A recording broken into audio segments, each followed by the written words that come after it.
Bio Bio Televisión, con el auspicio de Mundo Empresas. Transforma tu empresa en una hiperempresa. Nuevo Mage de Dongfeng. Vuelve a sentir la magia de manejar. Libérate del estrés con Melipaz. Tranquilizante natural de Nop Laboratorios. Pinturas y adhesivos Lanco. Llegó la nueva forma de pintar con despacho en 24 horas. Presentan la entrevista de Tomás Mochati. ¿Andas acelerado? ¿Te sientes más irritable y alterado? ¿Te cuesta dormir bien? Tranquilízate naturalmente con Melipaz, que calma la ansiedad, relaja y reduce el estrés. Libérate del estrés con Melipaz. Pídelo en todas las farmacias del país. Ella le pone magia al color. Nos hace muy felices, compartimos nuestro amor. Ponle magia tú también, deja la imaginación volar. Que todo luzca hermoso como siempre está tu hogar. Mi mundo es mejor con Lanco.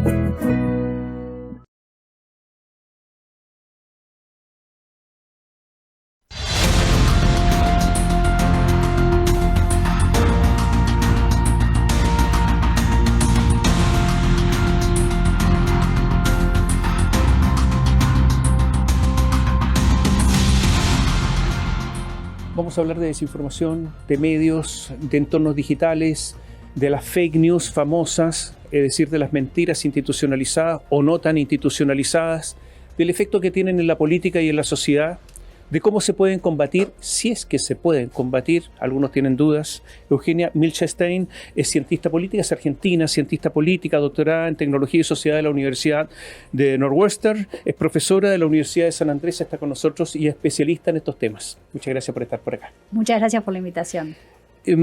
Si pudiésemos dar una geografía actual de los medios, que es tan cambiante, cómo esto ha evolucionado en los últimos años, es una cosa impresionante.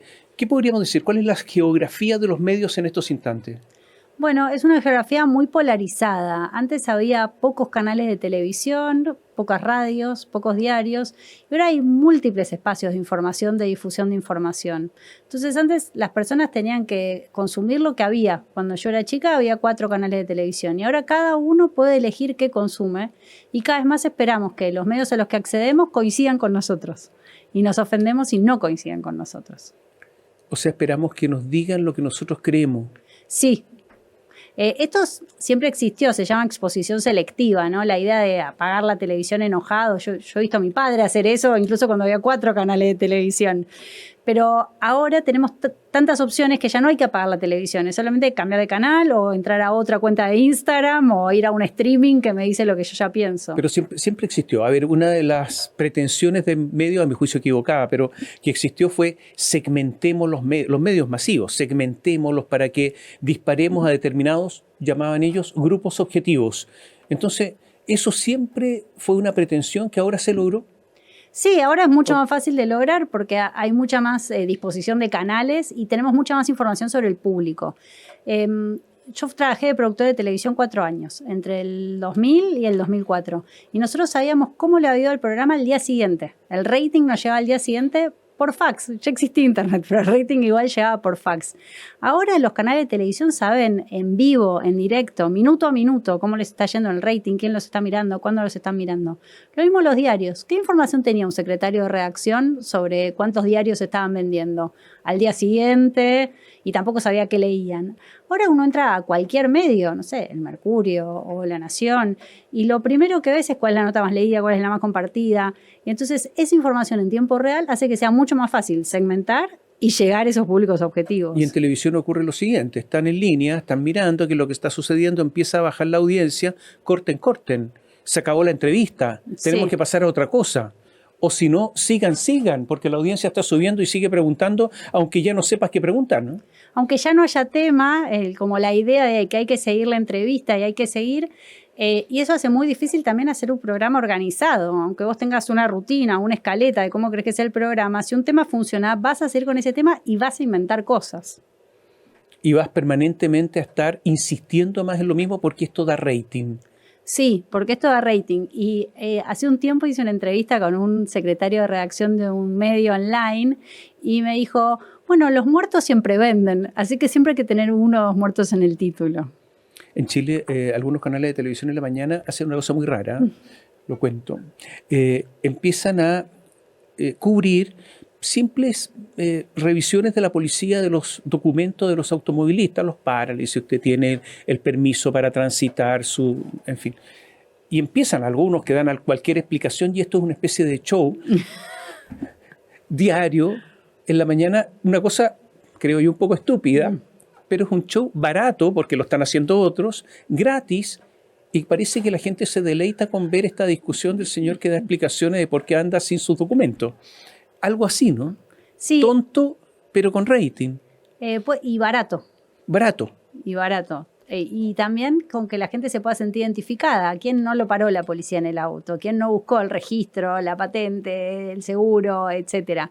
Y entonces está ahí, la gente lo mira, lo van a seguir mostrando.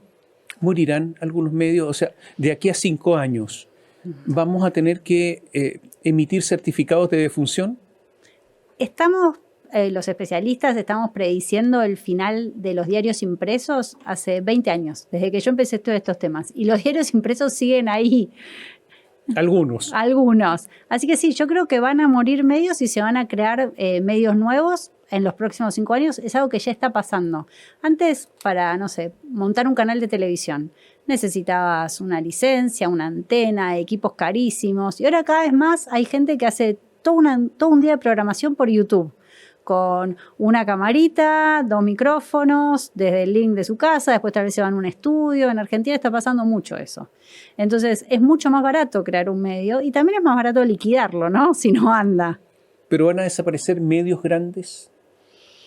O se van a fusionar también. Pero eso es desaparecer. Uno o los dos desaparece, sí. Eso, algo va a pasar, ¿no? Algo va a pasar con eso y también lo que se ve cada vez más es una economía, como dicen los americanos, winner take all, ¿no? Como que el ganador se lleva todo. Y entonces es más difícil para los que corren atrás seguir. Por ejemplo, cuando no existían los diarios online, el New York Times competía con todos los diarios locales en cada ciudad. Ahora que existen los medios online, el New York Times tiene 11 millones de suscriptores y hay diarios locales en Estados Unidos que van cerrando porque la gente lee el New York Times en internet antes que leer el diario Wichita Falls, qué sé yo, el diario local. Entonces, lo que permite el entorno digital es que los grandes jugadores lleguen a más gente y a los pequeños jugadores les cueste mucho más competir.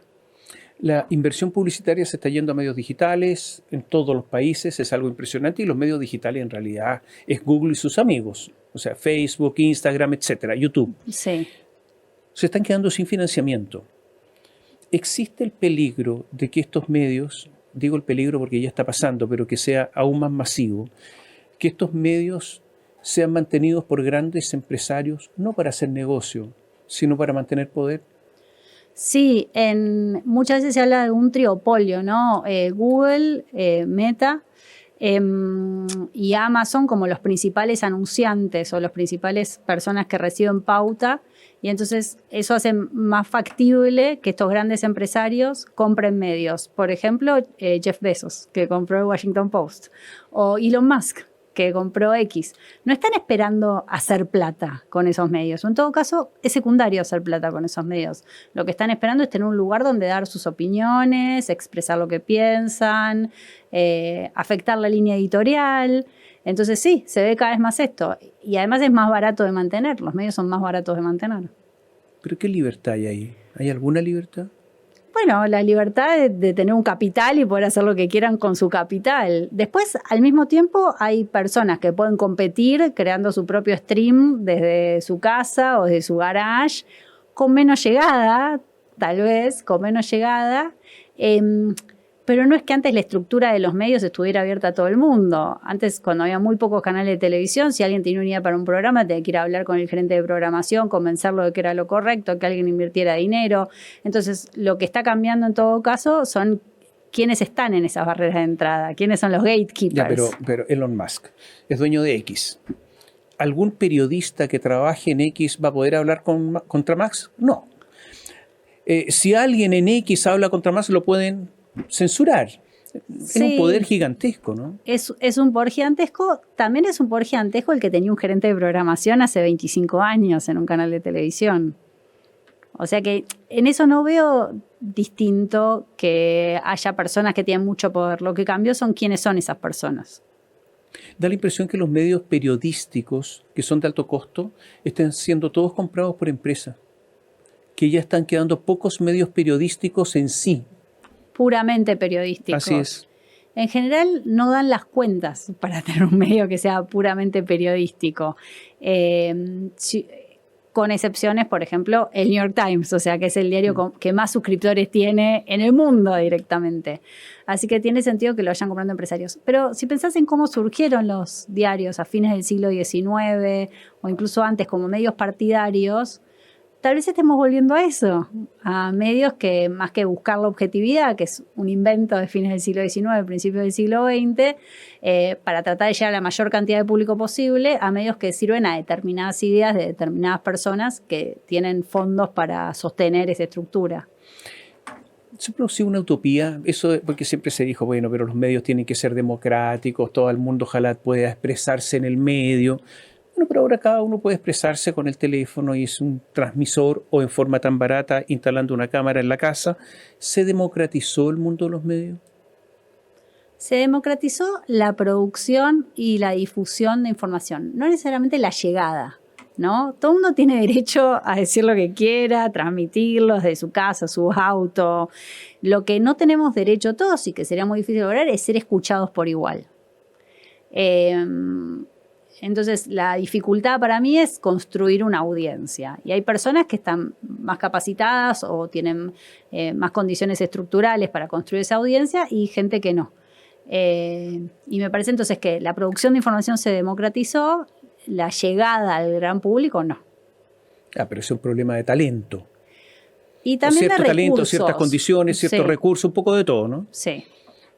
Y son cosas que no dependen, el que tenga talento o no, el que sepa comunicar o no, el que sepa expresarse o no, ya es un asunto que no se puede mejorar. No es. Se puede mejorar a través de la educación y de dar oportunidades, pero sí, hay un límite. Hay gente que es mejor hablando a cámara que otra. Hay gente que ni quiere hablar a cámara. Que se asustan. Que se asustan, que no les interesa o que lo que tienen que contar no es tan interesante. Siempre que aparece un medio nuevo, sea el telégrafo, la radio, la televisión, internet, las redes sociales, aparece como una idea utópica. Ahora sí, esto va a ser democrático, vamos a participar todos, todo el mundo va a poder decir lo que quiera. Y después viene como la contracara de eso, como la antítesis. No, esto es terrible, todavía se concentra más la propiedad y el mundo va a ser cada vez peor y se termina la democracia. Y después nos acostumbramos. Cuando yo era chica se hablaba muy mal de la televisión. A mí me tenía muy limitada la televisión. ¿Qué cosas podía ver? ¿Qué cosas no podía ver? No me dejaban ver telenovelas, porque con el supuesto de que eso me iba a hacer muy mal. Y ahora ya nadie se preocupa por la televisión. No es un tema la televisión. Estamos todos muy preocupados por nuestros hijos y las plataformas de redes sociales. ¿Qué miran? ¿Qué no miran? ¿Qué hay en YouTube? ¿Qué no hay en YouTube? Entonces, yo tiendo a creer que hay como un pánico moral cada vez que aparece un medio nuevo y después nos acostumbramos y hacemos, bueno, es como si siempre hubiera estado. Vamos a hacer un alto, vamos a hablar de mentiras. Volvemos y hablemos de mentiras. Sí. Volvemos en un instante.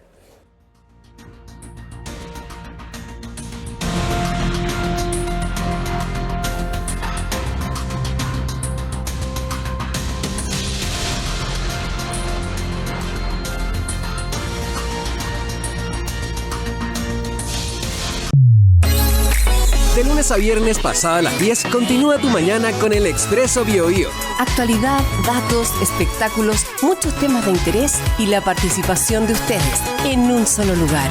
Acompáñate y viaja junto a nosotros. Expreso BioBio. ¿Andas acelerado? ¿Te sientes más irritable y alterado? ¿Te cuesta dormir bien? Tranquilízate naturalmente con Melipaz, que calma la ansiedad, relaja y reduce el estrés. Libérate del estrés con Melipaz. Pídelo en todas las farmacias del país. Ella le pone magia al color.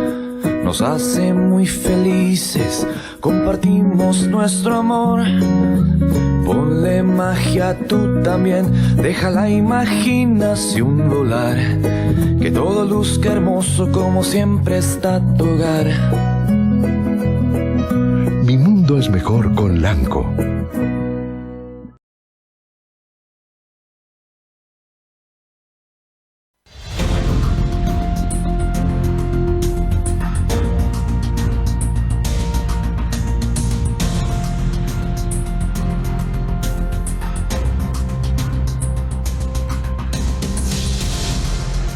Conversamos con Eugenia Milchenstein, cientista política, profesora de la Universidad de San Andrés, es doctora en Tecnología y Sociedad en la Universidad de Northwestern en Estados Unidos. Vamos a hablar de mentiras. Siempre ha habido mentiras. Siempre, toda la vida. Es decir, al pobre Nerón le dijeron que había quemado Roma, ni más ni menos. No es verdad, no es cierto. Lo liquidaron, sepultaron su palacio en Roma bajo tierra. Una mentira total, no es cierto. Y hay otras mentiras que han circulado siempre y han quedado ahí y resulta que no lo fueron. O sea, siempre mentimos, siempre hubo mentiras institucionalizadas y siempre mentiras que quedaron en la historia y que se encargaron de escribirle a los enemigos de y quedaron para siempre. ¿Cuál es la diferencia entre esas mentiras históricas y las mentiras de hoy? Bueno, una de las cosas que nosotros encontramos preguntándole a los usuarios de los medios, a los ciudadanos, es que los ciudadanos no hacen diferencia. Un entrevistado nos dijo, las noticias falsas son más viejas que el escarapela. Directamente, el escarapela argentino es de 1810, así que imaginen lo viejas que son las noticias falsas. Pero lo que sí cambió ahora para mí es la velocidad con la que se distribuyen. No porque específicamente las noticias falsas se distribuyan con más velocidad, sino porque toda la información circula más rápido. Antes vos tenías un diario a la mañana, algunos programas de televisión al mediodía, a la noche, eso era todo. Ahora hay información, contenido, como dicen, circulando todo el tiempo. En ese contenido que circula todo el tiempo, que va de un teléfono a otro a través de WhatsApp o de una cuenta de Instagram a otra, también hay desinformación o mentiras, noticias falsas.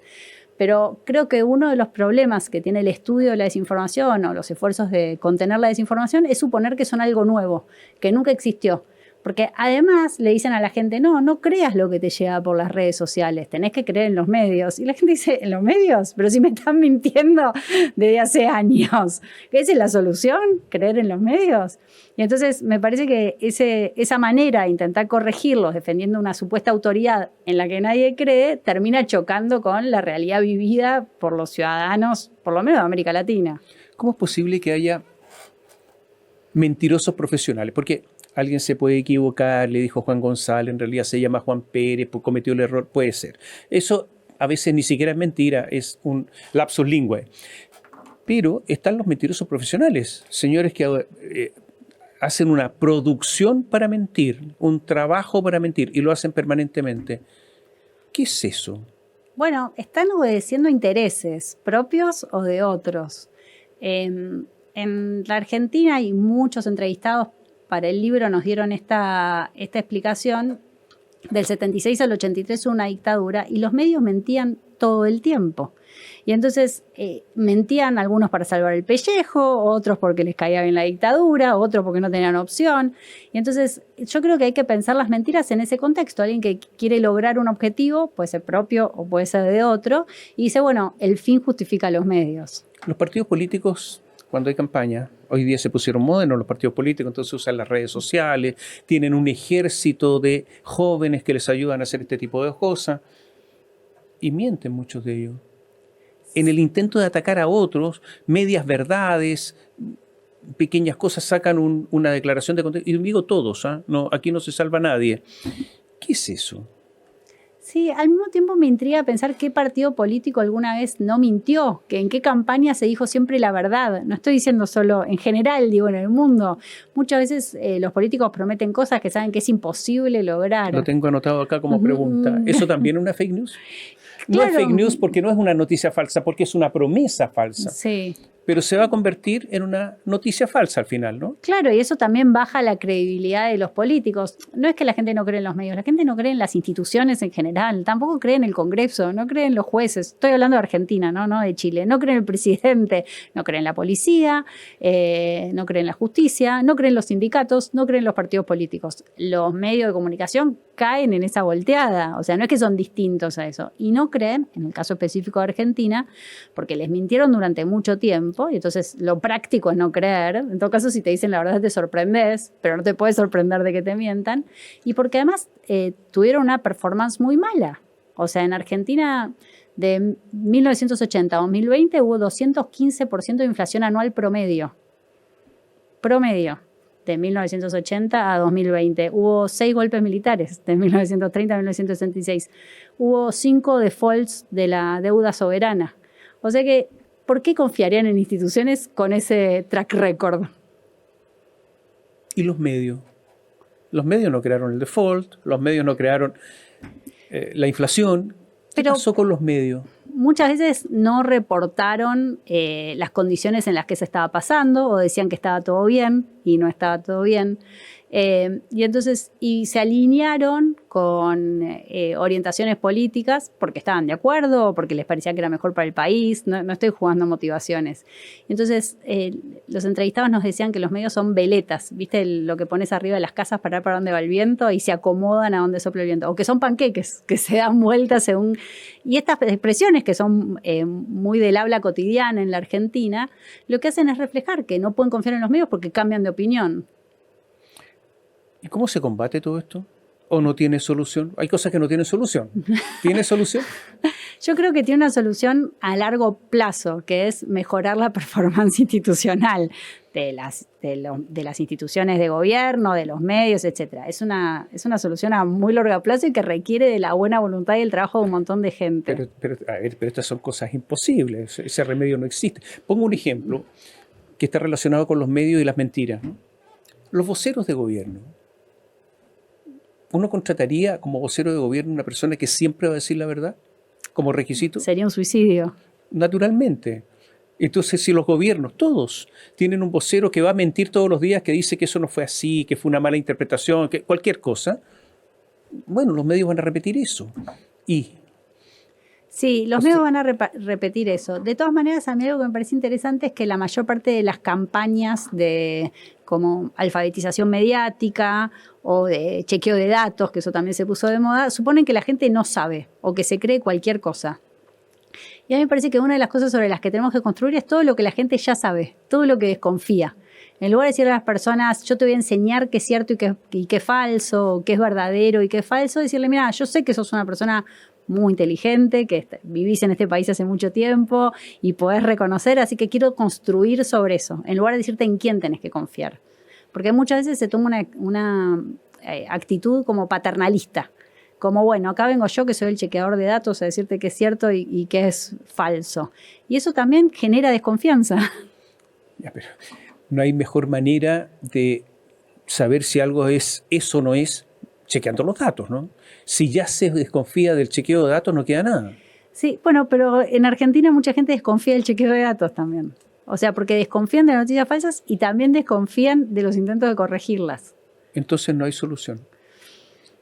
Bueno, una solución, como dije, a largo plazo, difícil, complicada, que tiene que ver con la mejora del rendimiento institucional. Esto tiene que ver con algo más sociológico. Y es que no solamente haya desconfianza en las instituciones o en los medios, sino que una desconfianza personal entre las personas. Nosotros preguntamos por eso y no tanto porque la gente tiene experiencia con las personas con las que trabaja y las que conoce. Puede ser que desconfíe de personas en particular, pero no desconfíe en general, porque realmente las personas que trabajan con ellos o sus familias prometen algo, lo cumplen, no mienten consuetudinariamente, etc. Así que no necesariamente se traslada a la situación interpersonal, sino que está relegada esa desconfianza a las instituciones que prometen, que cobran impuestos y que después no cumplen. ¿Qué papel va a jugar la inteligencia artificial en todo esto? Es una pregunta muy interesante porque todavía no sabemos bien qué papel va a jugar la inteligencia artificial en nuestras vidas, ¿no? Yo tiendo a creer que la inteligencia artificial va a seguir siendo usada con los mismos objetivos con que fueron usadas otras nuevas tecnologías. Entonces, ¿qué papel va a jugar la inteligencia artificial? Bueno, el que nosotros queremos que juegue, nosotros, los dueños de los medios, y creo que ahí hay que hacerse un poco cargo. Y esto lo digo como profesora en la universidad. Al principio todo era no, que los chicos no usen inteligencia artificial, que es imposible, como querer tapar el sol con las manos. Y empezar a decir, bueno, ¿para qué queremos que usen inteligencia artificial? ¿Qué se puede hacer con esta herramienta nueva? ¿Qué nos conviene hacer con esta herramienta nueva? Ya hay muchas notas en muchos medios que se escriben con inteligencia artificial. Y negar eso me parece necio en algún punto. Entonces me parece que lo que tenemos que empezar a hacer es pensar, bueno, ¿cómo queremos usar la inteligencia artificial y cómo usan los medios la inteligencia artificial? No porque la gente vaya a crear cualquier cosa que sale por inteligencia artificial, sino para ver cómo podemos usar esta herramienta a nuestro favor. De nuevo, hay que chequear la inteligencia artificial. A propósito de chequeo, ¿hay que chequear todo eso? Bueno, nosotros... ¿O vamos a creer que hay un Dios ahí que nos habla? No, hay que chequear todo, pero ya chequeamos todo por definición, ya desconfiamos. Como la primera instancia es desconfiar. A ver, solamente decir una cosa. La inteligencia artificial todavía no se ha desarrollado lo suficiente para que dé respuestas que sean correctas. No todas son correctas. No, y también depende mucho de lo que los ingenieros llaman el prompt, ¿no? La propuesta que le haces a la inteligencia artificial para que te conteste. Lo que yo veo trabajando con estudiantes es que cuanto mejores son pidiéndole cosas a la inteligencia artificial, mejor responde la inteligencia artificial. Antes de terminar, rápidamente, porque se nos está yendo el tiempo, si usted dirigiera las comunicaciones de un candidato, no lo haría, pero bueno. ¿Qué le recomendaría? Qué pregunta difícil. En principio creo que no me contratarían porque yo le recomendaría decir la verdad. ¿Y eso es incompatible con un candidato? Creo que en un contexto en el que todo el mundo miente, es muy difícil ser el único que dice la verdad y poder competir en igualdad de condiciones. Pero yo de todas maneras les recomendaría decir la verdad, como también a mis estudiantes de periodismo les recomiendo publicar la verdad. Entonces, pero bueno, por eso yo no soy dueña de un medio ni directora de comunicaciones de un candidato. Eugenia, gracias por estar con nosotros. Muchísimas gracias por la invitación. Eugenia Milchestein, que estuvo aquí en Santiago, invitada también por la Universidad de Chile.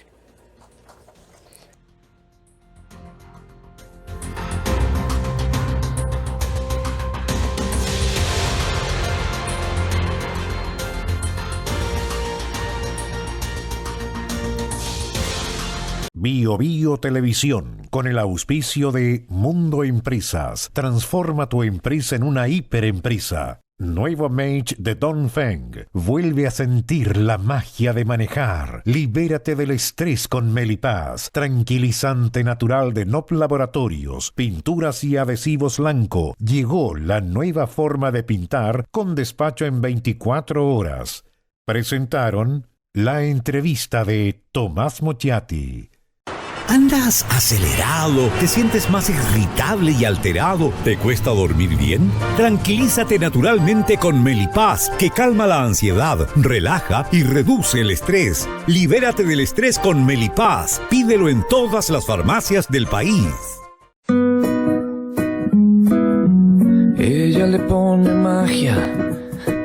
magia al color.